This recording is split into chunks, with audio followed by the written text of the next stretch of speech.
Hi there, it's Galen Martling, design team member with Unity Stamp Company.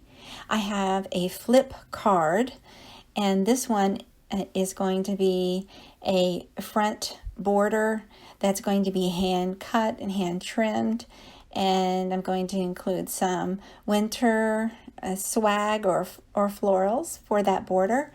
I'm going to use for the flip up part, I'm going to cut it, and then I'm going to add this beautiful stamp and sentiment for the top of the card front, and that part will flip up eventually. And so for the coloring, I'm using Copic markers in a few shades of teal and brown and a little bit of green, and I go in and just use the artist's fold lines or areas that's shaded there, and I use the darkest color there, usually on the inner part of the flower, out a hair of that dark teal color. And so I do that for each of the petals just to start the color, and then go in with another color later to just blend them out, blend those sections out. And so here is another lighter shade of teal, and I'm wisping it from the bottom up or the bottom out for each of the petals. It looks more blue on the camera, but it's really a teal green, blue, greenish blue color. And when you blend out that lighter right over the darker, it's less of a harsh line. So I just continue to do that over and over. I'm speeding it up a little bit. I slow it down for the first petal or two, and then I speed it up because it is a longer process to color.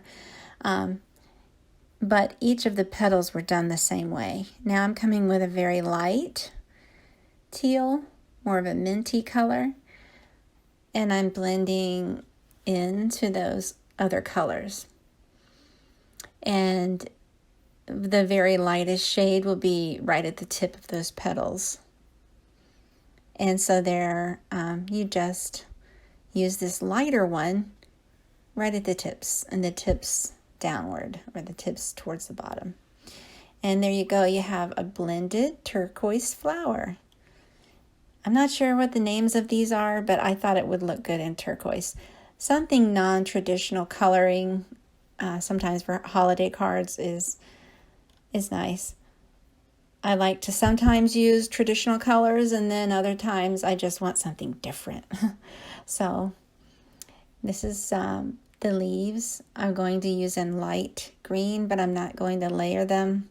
I'm just going to leave them in the light green. If I hint any other color, it's the mint.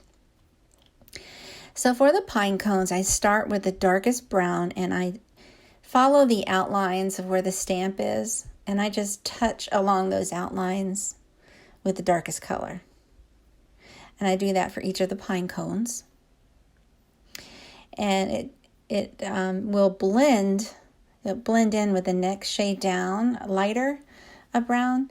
I just go ahead and fill that in, and then you do see the contrast, and I like that. So you see a little bit of the contrast in there with that lighter brown over the dark color.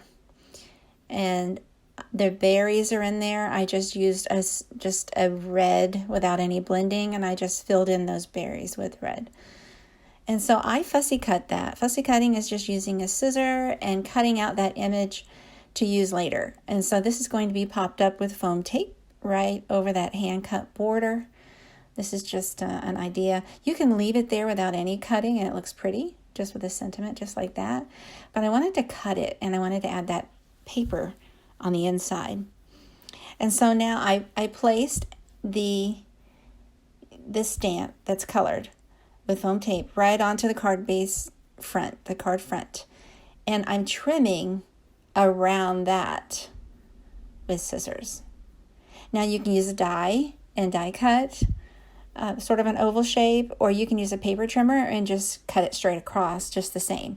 And then put that swag right over where you hand cut or paper trimmed or die cut your border.